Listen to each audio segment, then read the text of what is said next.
వృషభ రాశి వారు సోమవారం అమావాస్య, సోమవతి అమావాస్య, మంగళవారం అమావాస్య, కాళ అమావాస్య సందర్భంగా ఎలాంటి విధులను పాటించాలో ఈ వీడియోలో సవివరంగా సంపూర్ణంగా క్లుప్తంగా తెలుసుకుందాం.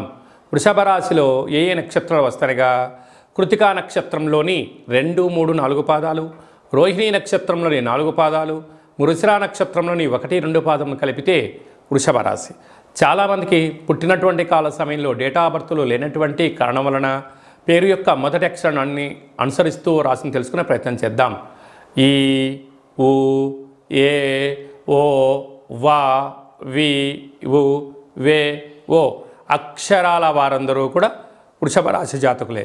వృషభ రాశి యొక్క అధిపతి శుక్ర భగవానుడు కనుక శ్రావణ మాసం, అందులో సోమవారంతో కూడుకున్న అమావాస్య, మఖా నక్షత్రంలో వచ్చినటువంటి అమావాస్య, మంగళవారం పుబ్బా నక్షత్రంతో కూడుకున్నటువంటి అమావాస్య, పుబ్బా నక్షత్రాధిపతి శుక్ర భగవానుడు, వృషభ రాశి యొక్క అధిపతి కూడా శుక్ర భగవానుడే కనుక రాశిలోనే దేవగురు బృహస్పతి శత్రుస్థానంలో సంచారం చేస్తున్నారు కనుక వృషభ రాశి వారు తప్పకుండా ఈ సోమవతి అమావాస్య, ఈ కాళ అమావాస్య రోజున ఇంట్లో వీలైనంత వరకు శుద్ధి పెట్టుకొని, అంటే ఇంటి నల్ల మంచి మహాలక్ష్మి ఇంటి నల్ల శుద్ధి పెట్టుకొని ఇంటికి మామిడాకులు, కొబ్బరాకులు ఏర్పాటు చేసుకొని ఒక ఎర్రటి గుమ్మడికాయను సగభాగాన్ని కట్ చేసి పూజా మందిరంలో కానీ లేకుంటే ఇంటి మధ్యలో కానీ ఒక మూలకు కానీ ఒక అష్టదళ పద్మాన్ని ముగ్గును వేసి ఒక దోషడు ఉప్పును పోసి ఈ గుమ్మడికాయను సగభాగాన్ని కట్ చేసి అందులో పీచు పదార్థం తీసేసి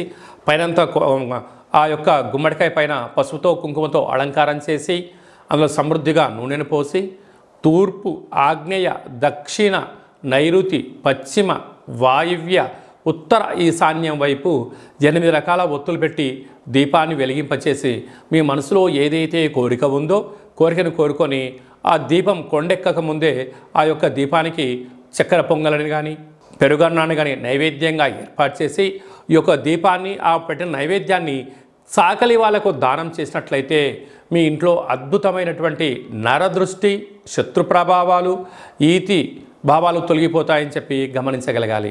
కనుక వీలైనంతవరకు మీ జన్మ నక్షత్రం రోజున పూర్ణిమ, అమావాస్య తేదీ రోజున వాగ్వివాదాలకు దూరంగా ఉండండి.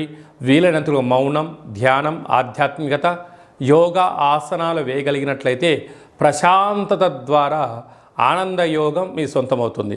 అలాగనే 2వ స్థానంలో కుజుడు ఉండడం వలన కుజదోష ప్రభావం కావడం వలన దయచేసి ఎవరికి డబ్బులు ఇవ్వద్దు, డబ్బులు తెచ్చుకోవద్దు, రెండింటితో ఇబ్బంది అని చెప్పి గమనించగలగాలి.